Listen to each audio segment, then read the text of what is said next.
Hey everyone, how we doing today? This is James Sweeney, aka SplitSuit. Welcome back to another video.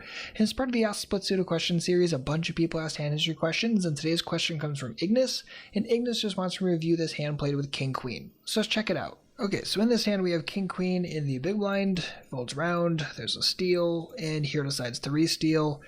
And in this situation, villain is an unknown, and villain only started with 60 big blinds. So this is one of those where, yeah, I don't hate re-stealing, and I definitely re-steal a King Queen as a default, but in this exact situation you have two options. You could call, and if you just call, you give a lot of flexibility going post-flop and you go forward.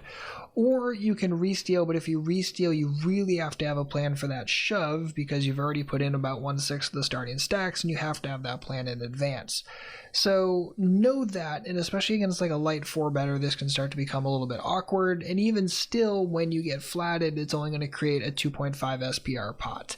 So sometimes I'll say, well, I think my edge is larger if I just decide to call and I give myself more post-flop flexibility versus just re-stealing it. Again, it's always going to be stack size dependent. The smaller the stack size, the closer and closer this gets to at least considering a call versus just, typical re-steal go from there. But in this exact situation, hero does re-steal, does end up getting called, goes here, and decides to c-bet for 50 cents.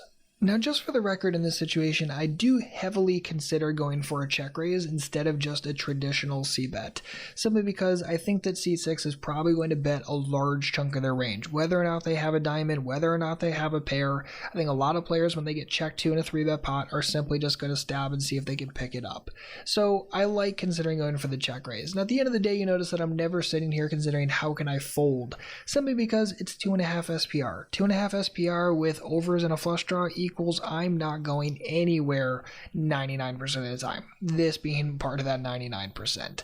So in this situation, I think check shove is totally valid, and then as played, if you do c-bet and face a raise, then of course I'm just going to rip it here. Now here does decide to just flat, and I don't think flatting really does anything, right? There's no flexibility if we call here, go to a turn card, and there's 69 cents left.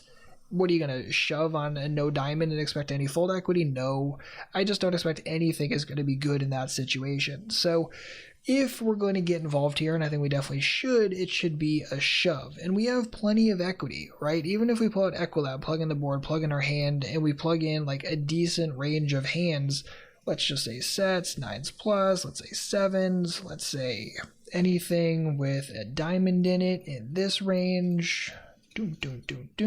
Again, thinking that, of course, he's probably going to 3-bet with things like ace king and that kind of stuff. I'm sorry, 4-bet with that kind of stuff. Preflop, suit selection, anything with a diamond in it. Diamond, perfect.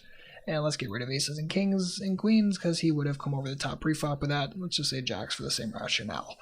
Right, and notice that we just have such a huge grip of equity. It's just how can we get this in the middle? And I think that we can definitely shove here. There's no reason to just call. Calling is just kind of silly, and it doesn't really do anything. But again, the major options and the major important thing is deciding whether or not you want to check shove the flop or bet shove and go from there.